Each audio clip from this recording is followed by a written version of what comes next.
دعائیں مانگی. یہ 3 دعائیں کسی بھی فلاحی ریاست، مجھے یہ اینکر کہنے لگا کہ سوال جواب میں نا کہ کیا وزیر صاحب پاکستان کو فلاحی ریاست مدینے بنانے والا تو اللہ ہے، ہم تو تنکا بھی نہیں اٹھا سکتے اپنی طاقت سے. ہاں، حکمران کی نیت کا اثر ضرور پڑتا ہے. اور یہ پہلا حکمران ہے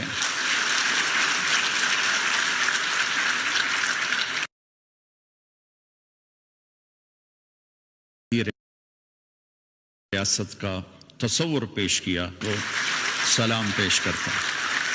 تو اب کرے گا تو اللہ، چونکہ مولانا روم نے ایک حکایت لکھی ہے کہ بادشاہ شکار کو نکلا، راستہ بھٹکا تو باغ میں پہنچا، پیاس لگی تھی تو مالی سے کہا انار کا باغ تھا بھائی جوس پلا دے. اس نے ایسے نچوڑا ایک انار تو پورا گلاس بھر گیا. تو بادشاہ کے دل میں آیا کہ اس پر تو ٹیکس لگنا چاہیے، یہ ٹیکس فری کیوں ہے؟ تو اس نے کہا ایک اور پلا. اس نے دوسرا نچوڑا تو گلاس آدھا ہوا. تو بادشاہ نے کہا پہلے بھر گیا اب آدھا. کہنے لگا جی لگتا ہے بادشاہ دی نیت خراب ہو گئی ہے. تو بادشاہ نے دل میں کہا یا اللہ میری توبہ، میں نہیں ٹیکس لگا تھا. کہا بھائی ایک اور پلا. اس نے پیا تو پھر پورا بھر گیا. تو اس نے کہا اب کیوں پورا بھر گیا؟ کہا جی لگتا ہے نیت ٹھیک ہو گئی ہوگی. تو بادشاہوں کی یعنی اہل حکومت کی نیت کا اثر ہوتا.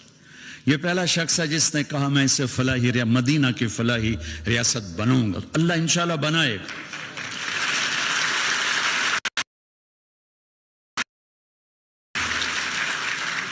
ہم یہ کیوں کہیں کہ نہیں ہو سکتا؟ کیوں نہیں ہو سکتا؟ انما امرہ اذا اراد شیئا ان یقول له کن فیکون فسبحان الذی بیدہ ملکوت کل شیء والیہ ترجعون. جب کرنا اللہ نے ہے تو طارق جمیل کیا اور عمران خان کیا؟ نیت ہماری دیکھے گا، ہمارا جذبہ دیکھے گا.